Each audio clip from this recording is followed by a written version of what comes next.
Hello, YouTube, and welcome back to another book review from me, your host, Logan Albright.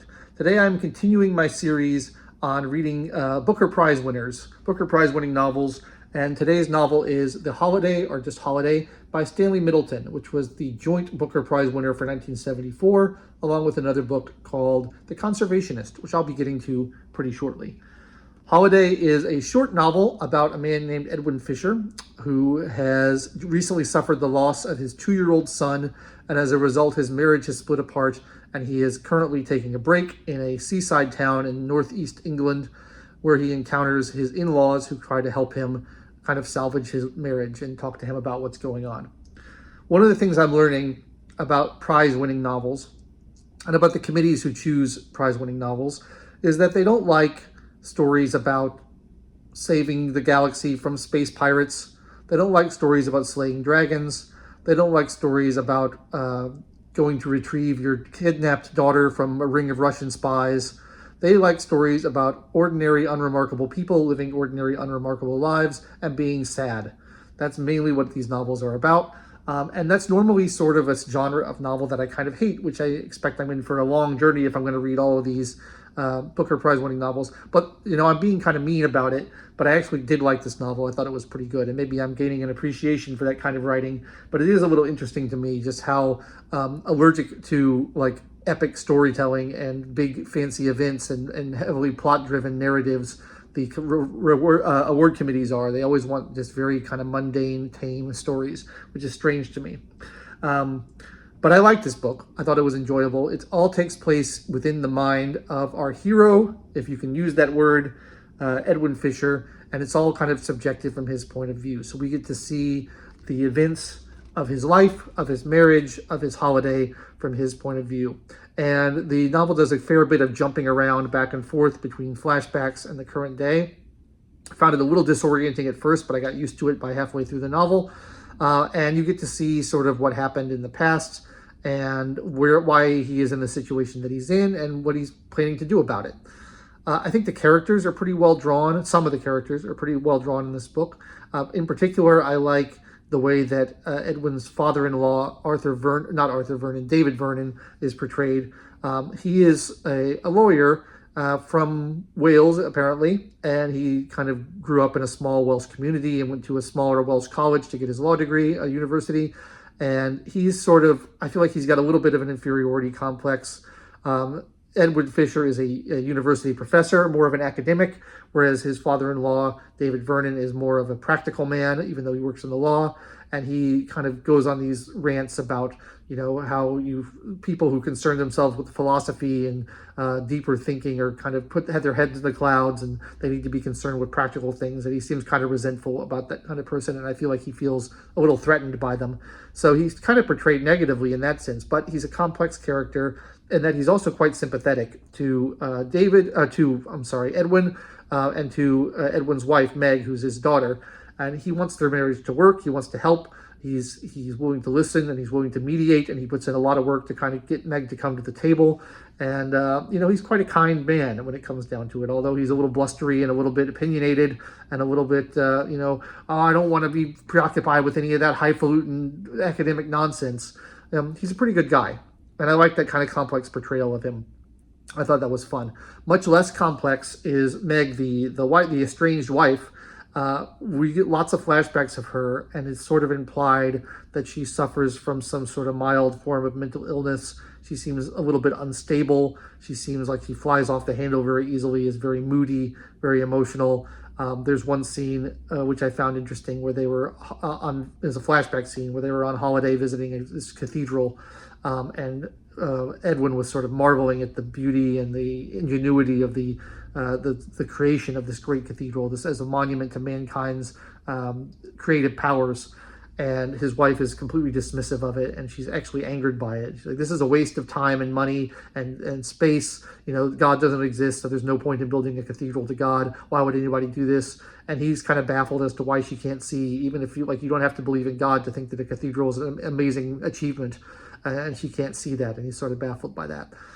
She is not portrayed very favorably at all throughout the novel. She is portrayed as pretty unreasonable. There's some cause for her complaints, but she's always portrayed as like angry and bitter and dismissive and just not, it's hard to see what he fell in love with about her in the first place. You really don't see any scenes where they're getting along, where they're loving each other, where they seem to like each other. They seem to always be fighting. And, it's hard to imagine why he would want to stay with this woman who seems fairly unpleasant from my point of view. But we have to remember that this is all taking place within Edwin's mind and Edwin's subjective point of view. So he's in a particular spot in his life where he's feeling kind of bitter and lonely, and he's remembering the bad things that just led to their breakup and the things that surrounded the death of their son. And he maybe is just not remembering the good things right now. And that may not be an accurate portrayal of what his wife was really like, because there clearly is something there that attracts him to her and that makes him want to continue to be with her. And the father-in-law is quite sympathetic to this. So we jump back and forth between his present day kind of wandering around this holiday town, spending time at the beach, meeting a few fellow holiday makers and talking to them and having drinks with them. And then his working with his in-laws to try to sort that out, and then the flashbacks to show you how things got to where they are. And that's pretty much the whole novel. It's not very long. It's like 250 pages. And again, it's not normally the kind of thing that I would love. I tend to like bigger, more romantic stories. Romantic in the kind of classical, sense of the word romantic, like the romantic period, things like that.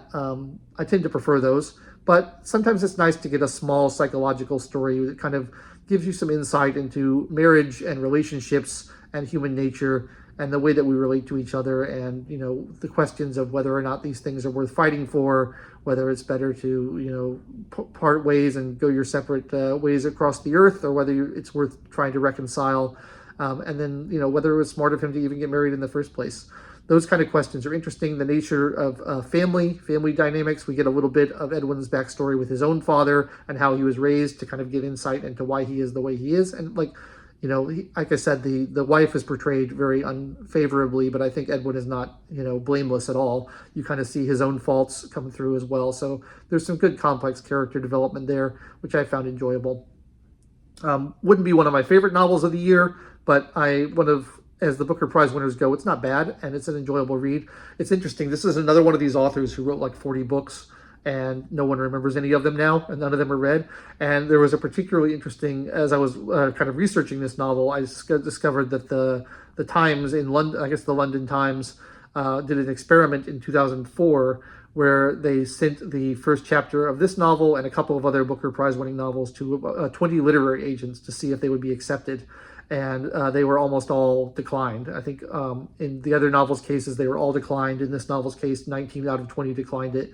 And I think that's interesting, and it's fairly encouraging to me as a somewhat frustrated novelist who has not been able to get accepted by a literary agency to date, that maybe it's not the quality of the writing that matters so much as the zeitgeist and what they're looking for, what the market is looking for at any particular time, because this is clearly a well-written, well-crafted book. It won one of the most prestigious prizes, as well as these other books they submitted, won one of the most prestigious prizes in literature. And if agents are turning it down, that means that they're not solely concerned with whether something is good or not. I remember reading on a literary agent's website once a long, couple paragraphs on, there's no such thing as an undiscovered great novel. All the great novels we find and we publish because we're able to tell the difference between good novels and bad novels. And if someone submits a great novel to agencies, they're not going to decline it.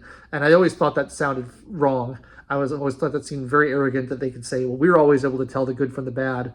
And it seems like it's not the case, because you're having novels that other people consider to be among the greatest because they're winning these prizes that are being declined by people who are self-appointed arbiters of what good fiction and bad fiction is.